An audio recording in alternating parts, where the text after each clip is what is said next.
여러 바쁘실 텐데 불구하고 이렇게 참석해 주셔서 너무 감사드리고요. 네, 저희가 국립재활원하고 그 보조기기 산업 실태 조사를 저희가 진행을 하고 있습니다. 이번 자담회는 그러니까 보조기기와 관련해서 제조, 뭐 생산이라든지 판매를 주로 하는 그 사업체를 대상으로 저희가 사업 운영 현황이라든지 아니면 사업체 운영 시 겪는 뭐 애로사항이라든지 아니면 필요한 정부 지원 정책 이런 것들이 좀 필요했으면 좋겠다라는 걸 좀 파악을 해서 저희가 향후에 지원 대책 정책의 수립을 마련하기 위해서 본 조사를 진행을 했고요. 조금 더 설문조사, 그러니까 정량조사와 별개로 조금 더 심층적인 의견을 듣고자 해서 저희가 또 자담회를 지금과 같이 지금 진행을 하고자 합니다. 따라서 저희가 자담회는 집단 심층 면접 조사라고 하거든요. 그래서 뭐 하나의 뭐 응답 빈도를 뭐 알아내는 것보다는 저희가 특정 뭐 주제에 대해서 어떻게 생각하고 왜 그렇게 생각하시는지 그리고 어떻게 했으면 더 좋을지 좀 보다 구체적이고 심층적인 좀 의견을 듣기 위해서 진행을 하는 것이라고 보면 될 것 같습니다. 저희가 아무래도 지금 제조, 생산, 판매 주로 하시는 업체분들끼리 저희가 7분 모셔서 저희 진행을 하는 건데요. 그러니까 비슷한 업종을 좀 운영하시면서 겪는 애로사항에 대해서 편하게 좀 이야기를 하신다라고 생각하시면 될 것 같고, 자신의 생각이나 의견을 좀 위주로 좀 말씀을 해주시되, 뭐 꼭 그게 아니더라도 주변 업종을 하시는 분들의 분위기라든지 시각을 조금 말씀해 주셔도 됩니다. 저희는 또 진행 방법은 저희가 사전에 좀 저희가 궁금했던 부분에 대해서 순서에 따라서 질문을 드리고요. 자연스럽게 여기 계신 7분께서 서로 의견을 교환을 하시면 되고요. 너무 한 분이 오랫동안 이야기하시거나 하면은 아니거나 뭐 특정 의견을 강조할 때는 저희가 진행자가 조금 더 조절을 미리 들어간다는 부분 말씀해 주시면 될 것 같습니다. 예, 안녕하세요. 먼저 이거 화면이 안 돼가지고는 좀 죄송스럽게 생각하고요. 저는 한 의지 보장구, 그러니까 장애인 그 보장구를 갖다가 제조 및 이제 수입 판매를 한 지 한 15년 정도 됐습니다. 지금 현재 이제 미국에 있는 브렉이라는 회사로부터 지금 총판을 얻어가지고는 국내에 이제 무릎 보조기나 아니면 신체 보장구 관련된 그 수입 업무를 담당하고 있습니다.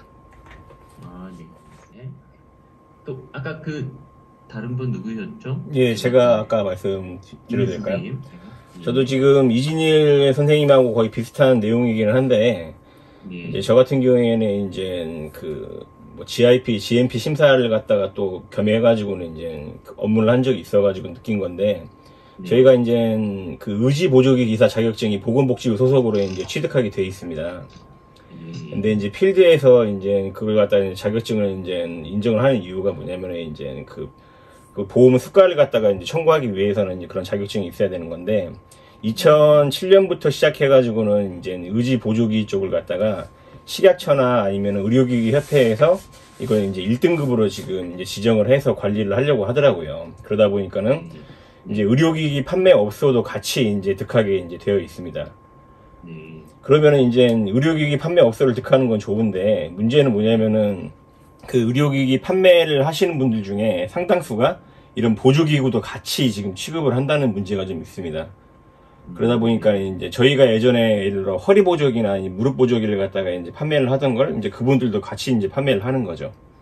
근데 문제는 뭐냐면은 전문적인 그런 뭐랄까 의지 보조기 기사 자격증이 없으신 분들도 이제 판매업만 가지고 계시면 그걸 갖다 취급을 하다 보니까는 저희가 실제로 일반 병원에 갔는데 이제 저희 기존 거래처가 그 임플란트나 아니면은 그 제약회사 직원들이 이제 그걸 갖다가 이제 착용시켜주는 게 돼버리는 겁니다. 그러니까 이제 아무래도 전문적인 지식이 없는 상태에서 그냥 신발 신듯이 그냥 착용하는 제품이 아닌데도 불구하고 그냥 의료기 판매업소만 가지고 있다고 하면은 그게 취급이 가능하다 보니까는 이 의지보조기사 자격증을 가지고 계신 분들의 입지가 굉장히 좁아지는 겁니다. 거래처도 줄어들고요. 만약에 그렇게 관리를 할 거면은 실제로 저희가 이제 뭐 사례이긴 한데 이 의료기기 등록이 가능하면은 이게 비급여 신청이 가능합니다. 그래가지고 저희가 이제 2009년도에 이제 비급여 신청을 해가지고는 인증을 받았습니다. 이렇게 해서. 그럼 문제가 뭐냐면은 비급여 신청이 가능하면은 실손보험에서도 이제 청구가 될 수 있도록 시스템이 되어 있습니다. 그래가지고는 이제 2세대 실손부터는 이제 90%에서 80% 여러 가지 이제 실손보험을 다 지급을 받게 되어 있는데 한 의료기기 업체 사장님이 그걸 갖다가 이제 그래서 이제 그게 소송이 걸린 겁니다. 예. 그래서 이제 대법까지 가가지고는 패소를 당했습니다. 왜냐면은 이 1등급 의료기기이긴 하지만은 분명히 이제 상위법이랑 하위법이라는 게 있듯이 비급여의 90%를 준다고 분명히 실손 약관에는 나와 있지만은 실적으로는 보조기는 보조기구이기 때문에 안 된다라고 이렇게 해석을 해버리는 겁니다. 그 이유 중에 하나가 뭐냐면 이제 이거는 되팔 수가 있기 때문에 신체에 이식하는 거에 대해서만 비급여로 인정을 해주겠다라고 이렇게 얘기가 된 겁니다. 이런 상태이다 보니까는 실질적으로는 금전적인 혜택은 전혀 없이 이제 규제만 계속해서 늘어나고 실질적으로 이런 의지 보장구를 하시는 분들이 2, 3인 그 소기업 업체들이 많은데 그거를 따로 뭐 관리하고 뭐 수입을 갖다 인증을 하는 제품들을 갖다가 관리하는 직원을 두기가 굉장히 애로사항인데 이렇게 규제만 점점 늘어나고 수입은 줄어드는 구조가 좀 문제가 있지 않나라는 부분에 대해서 제가 한번 좀 건의사항을 드립니다. 거기에 대해서. 처음 말한 이게 의료기기 판매업소를 승을 받으면 누구나 보조기기 관련된 부분을 판매가 가능하는 하는 건가요?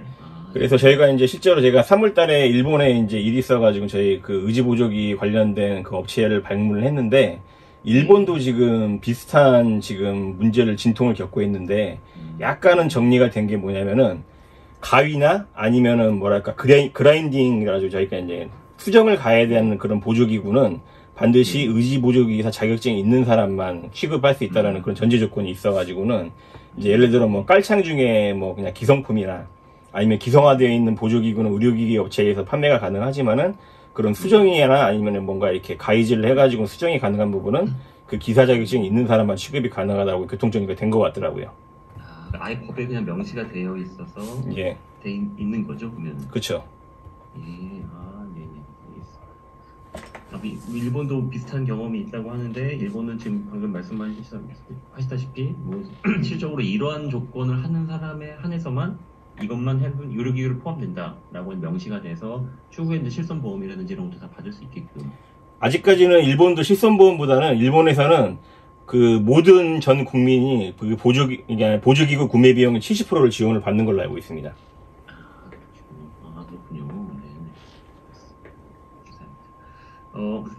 네. 이제 마지막 질문이 될 텐데요. 혹시 여러 가지 지금 저희 느끼시는 애로사항이라든지 정부 필요 지원 분야에서 말씀 많이 해주셨고 아마 그 부분은 대부분 비슷한 것 같습니다. 이런 규제가 좀 엄격한다라는 부분, 그 보조금 지원이 조금 더 확대가 좀 늘어났으면 좋겠다.